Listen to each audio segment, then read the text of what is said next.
them, except I can't see them because the post-it is blue and the lights are dim and I have less than perfect vision. So I may have to hold it. Yeah, I just can't read it over here. Anyway, about a year ago now, the New York Times did this whole thing, collection of recommendations and a poll and like a reader survey about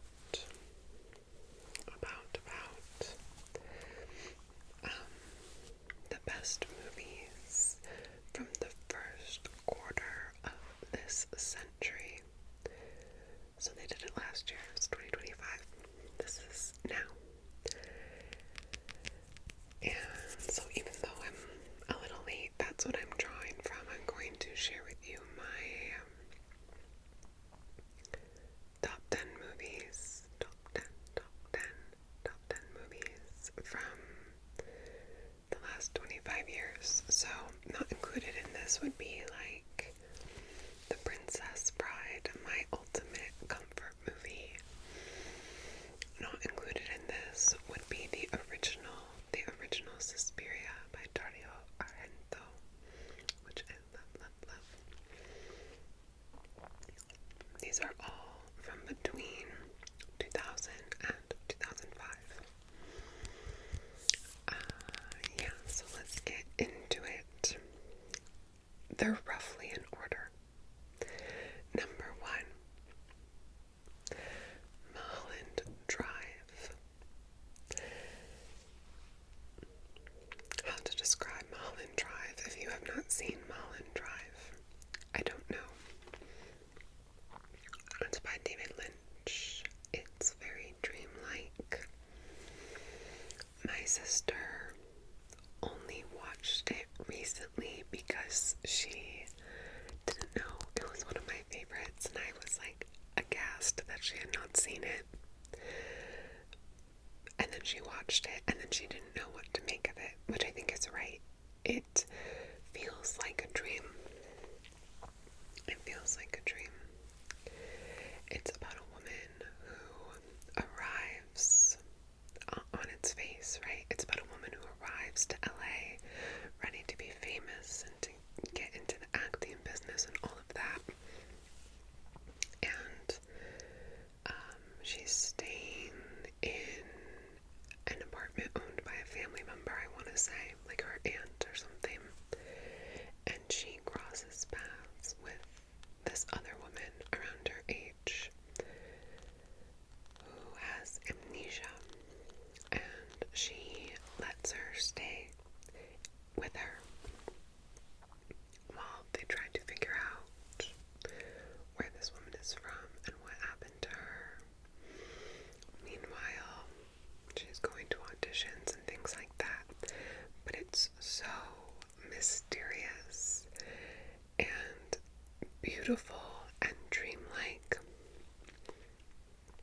In the beginning, it has this very campy feeling when she first arrives to LA, and I just think the tonal shifts in it are so wonderful. I don't want to spoil it for anyone who hasn't seen it, but would love to talk to you later about what it means, because I do think it's decipherable. And yeah, I just love it so much. I could watch it over and over and over again and never get bored. It's a masterpiece. Okay, number 2 is Spirited Away by Hayao Miyazaki. This is animated, if you don't know it. Phenomenal, just like brilliant. On its face, it's about a young girl who's on a road trip or something with her parents, and they stop off for a break and find this abandoned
Sunrise in the theater by myself,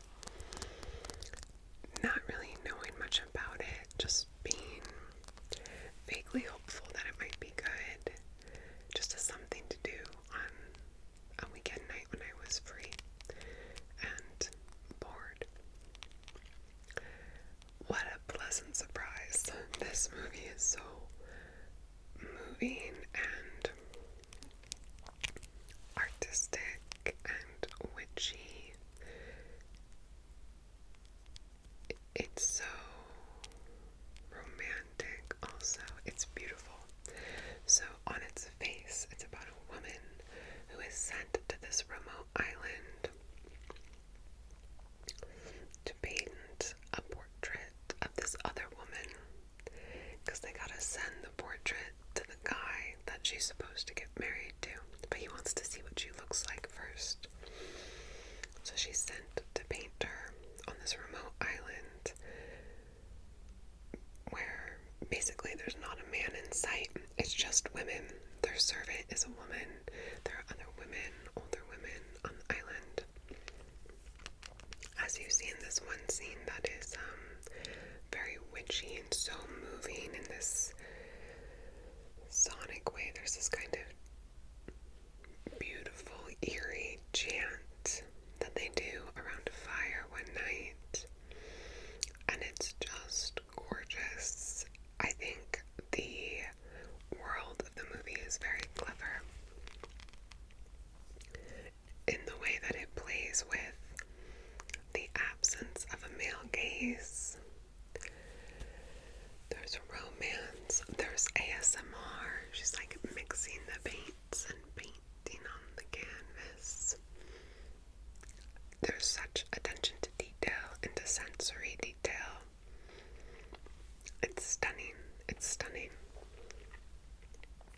Okay, my fourth favorite movie is In Bruges. In Bruges. With Colin Farrell and, oh god, what's his name? I'm so bad with actors. Gleason. I really like him. I don't know. Peter Dinklage is, there in the background as well. This movie is a morality play, I would say, in which these two hitmen, are sent to complete a job. But it gets messed up, and so then they get sent to Bruges, to wait it out. And let things kind of settle down. Well, Bruges is basically, metaphorically, it is purgatory. And we just get to see everything play out there as though it were purgatory. With these characters, kind of one in particular, grappling with his understanding of himself as a good or bad person, and really sitting with the mistake that he made. It's also so funny, so clever, so ridiculous. Like, it's a really good time. Decent amount of action. Yeah, lots of humor. And it's so beautifully constructed because, again, it's like a play on morality and purgatory. And it's very thoughtfully and artistically constructed. Flawless. Just flawless. Brendan Gleeson. I got it. Okay. Then 1, 2, 3, 4, 5. My fifth favorite movie is In the Mood for Love. Maybe the most beautiful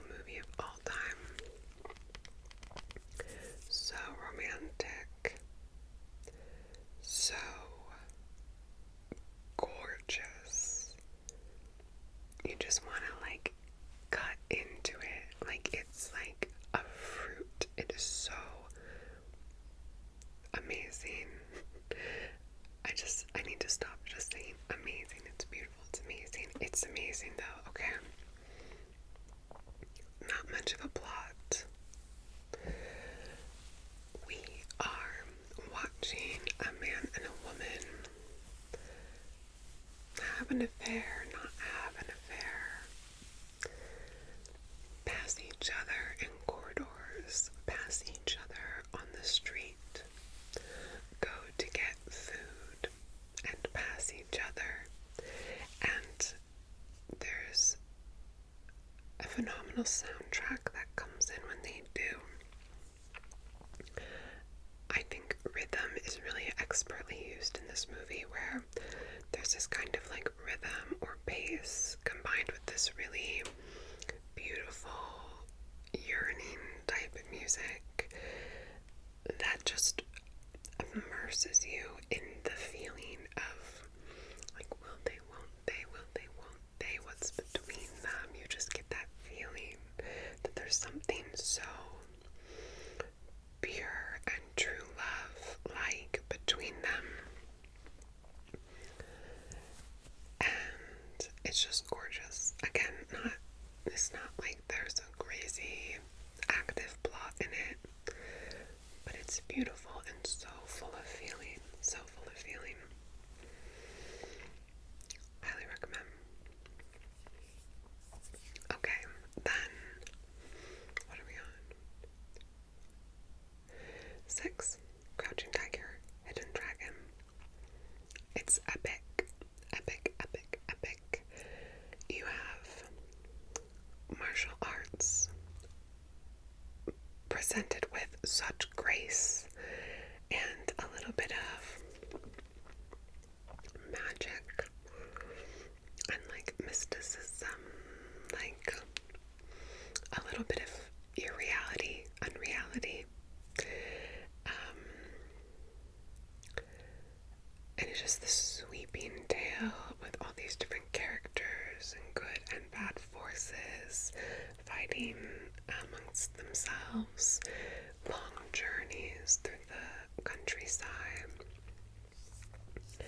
And the soundtrack is also so good and stands on its own as a work of art. I owned the soundtrack when I was younger on CD and just felt so transported by it. So, highly recommend. Highly recommend them all. 7, Eternal Sunshine of the Spotless Mind. When I saw this movie when I was younger, a few years after it came out, I was blown away by it because I just didn't know that you could do a movie like that. Like, I didn't know that that was possible, you know? On its face, it's about a woman and a man, Kate Winslet and Jim Carrey. I love Jim Carrey in a serious role. Nothing better. So, these guys, they break up, and the heartbreak is so painful and uncomfortable. They go to this company to get their memory of the relationship removed from their minds, to remove each other from their minds, from their memory, to have no memory of the relationship, so that they have no memory of the heartbreak, so that they no longer have to suffer. And the way it's done is you bring in objects that have some kind of emotional resonance for you, that make you think of that person, that make you feel that emotion. And bit by bit, they use those as triggers to remove memories from your head. It also has Kirsten Dunst in it, and that plotline is also really lovely. Anyway,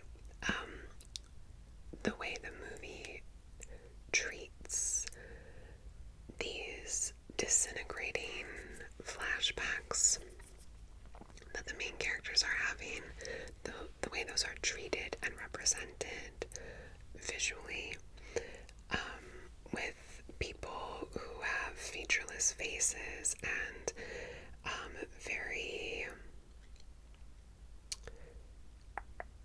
carefully considered lighting, like lights on that which still exist in memory with the rest thrown in shadows, and the way it kind of falls apart as they move through it. I didn't know you could do something like that, and it just blew my mind, and I thought it was genius. And I think the story is so meaningful and thought-provoking and impactful also. And it's just stunning. It's just stunning. And it's clever too, like even small things like Kate Winslet's character Clementine dyes her hair different colors, and that's useful to the viewer as a way to kind of pinpoint where in time you are. It's just so good. So good. Okay, 8. Probably have heard of it. If there's anything you haven't heard of, you've definitely heard of this one, because it's more recent and very popular. Call Me By Your Name. Call Me By Your Name. I was very moved by Call Me By Your Name. I think it develops the emotion really beautifully. It feels very like rounded and layered. The emotion is so full and complex and layered, and it's captured really beautifully, and I just felt so moved by it. Then 9, I will say Black Swan. Black Swan with Natalie Portman and Mila Kunis. It's so dark. I love a movie too that centers around an art form for some reason, like Portrait of a Lady on Fire with painting. Black Swan centers around or revolves around ballet, and I just always love that as a vehicle in any kind of story, book, or movie. I like the way Natalie Portman's characters' psychology kind of fragments, and as she grows increasingly, should we say paranoid, or increasingly bothered, increasingly fearful of her double. I love a story with a double. I'm a sucker for a double. So good. And then finally, 10. I'm gonna say The Handmaiden. This is based on a book called Fingersmith, which is also superb. Best twist ever. Read it if you haven't. It's superb. Or you can watch this movie. I think this is one of my favorite adaptations of all time. It very smartly puts what happens in the book, which I think happens in like late 1800s England, London. It translates that to, I think, 1940s Korea,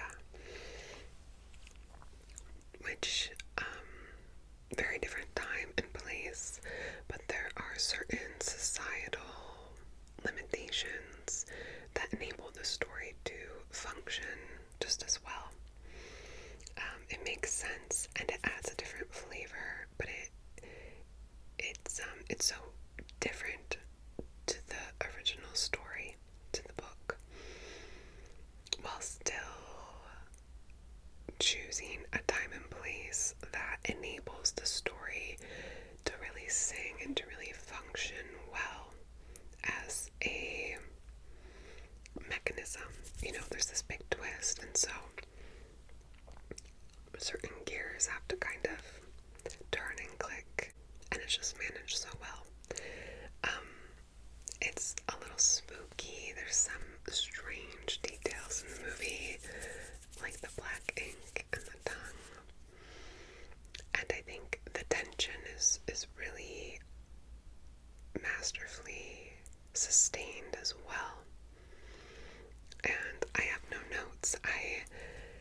into it with doubts that this book that is so expertly done could be translated to cinema, and then I was blown out of the water by how successfully it was translated.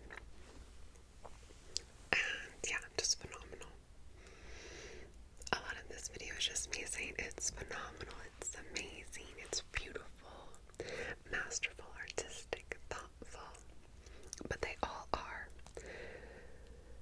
There's so many good movies. I want to rewatch all of these now that I got talking about them.